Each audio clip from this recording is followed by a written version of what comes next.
Hello and welcome, my friends and viewers, to this week's episode of Legendlore, where I draw and talk about monsters, characters, gods, and other things from D&D 5th edition, all while giving a small but quickly digestible history about them. Together we'll go over their history within the game, how they're utilized in the modern edition, and how you guys can utilize them in your own games. After a very long hiatus, both by the holidays and by COVID, this week we will be covering Zariel, the fallen angel turned devil and lord of hell's first lair of Avernus. Before her transformation into a devil, Zariel's original form was that of a beautiful solar angel, with alabaster skin, gold-feathered wings, and a blindfold covering her eyes, possibly to symbolize the ideal of blind justice that she once fervently held.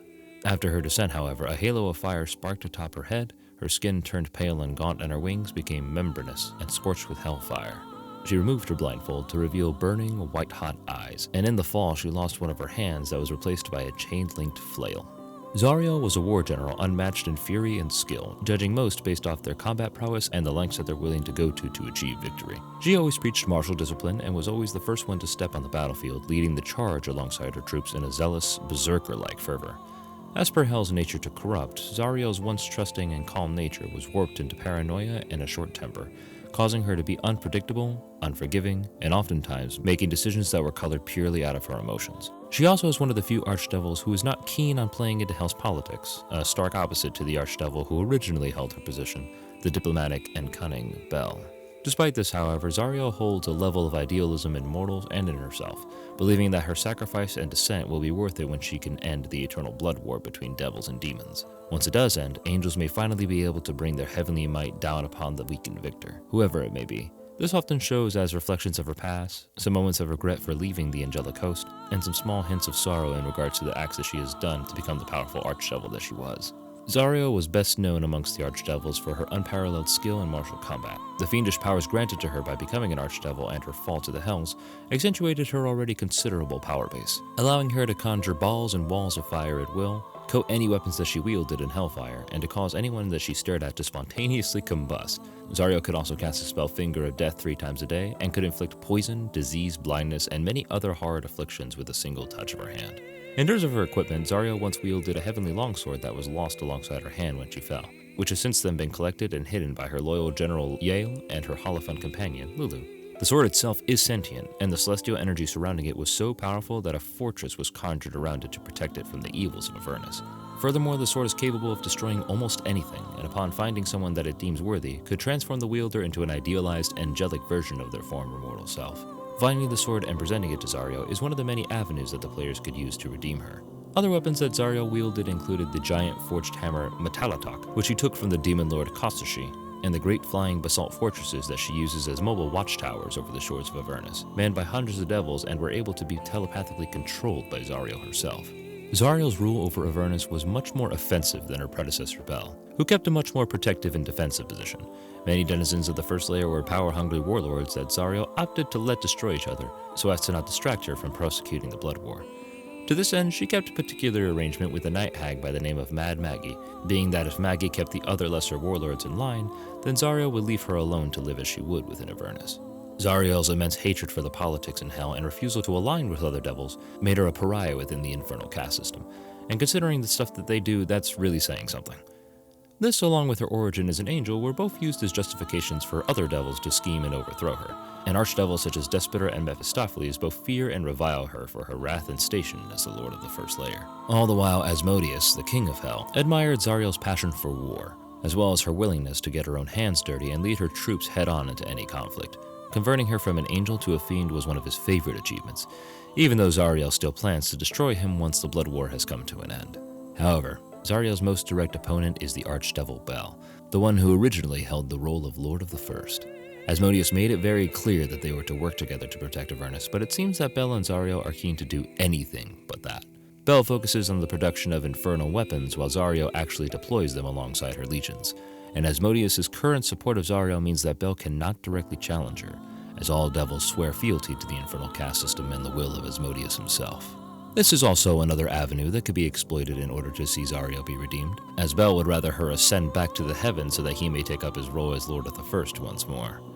The dragon goddess Tiamat also has a very strange relationship with Zariel, a mixture of distinct hatred and sometimes aid in Tiamat's escaping of both Hell and Asmodeus' service. Zariel also relished in the slaying of demons, and thusly has had many encounters with the demon lords that rule them. She defeated the misogynistic Kostashi in single combat, and stole his hammer before chaining him up to the bottom of a chasm in Avernus, as killing him would simply cause him to reform within the abyss. She and Yinagu, the demon prince of Knolls, have had some history during her time as an angel, and it is arguably his destruction of a village that she was the patron of that saw the final straw be broken, leading to her descent into hell. In contrast, Zariel had a centuries-long friendship with the celestial Hierophant Lulu before her fall, with Lulu serving as Zariel's war mount and traveling companion. Lulu remains loyal even after Zariel's fall, and the two still carry warm feelings of sorrow and regret for losing one another. Again, another avenue that can be exploited for Zariel's redemption. More carryovers from Zariel's time as an angel include the knights Haruman and Elanthius, the former falling with his mistress and becoming a Hell Knight in service to her, while the latter actually took his own life before being forcefully resurrected to remain in her service. Zariel is known to create champions to serve her, but tieflings born from Zariel are often far and few between. Despite this, however, they often carry significantly more fiendish power than other tieflings, particularly with abilities connected to aggression and combat.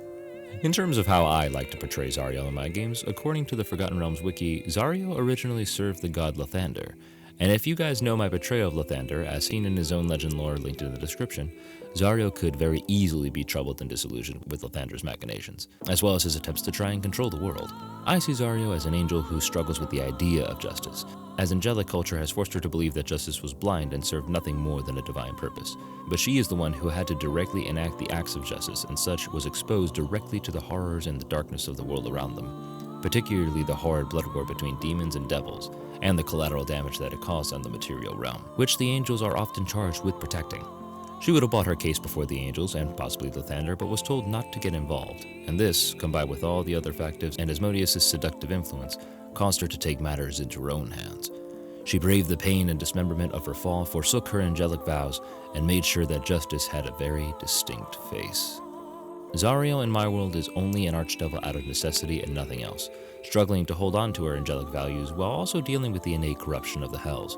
She's become immensely bitter, angry, vengeful, and is particularly keen on ending the blood war in favor of the devils as soon as she can, as she believes that the unpredictable chaos of the demons is a much greater threat than the manipulative, rigid, and predictable caste system of the devils.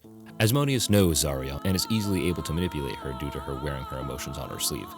He understands that she is keen on his destruction, but he carries enough power and influence to ensure that any attempts end only with her extinction. Her presence also makes her an excellent target for the other archdevil's machinations, so their focuses are less on overthrowing him and more on mistreating her for once being an angel. Once the war ends and the devils are weak from their conflict, the angels may finally descend upon them and cleanse them from the world.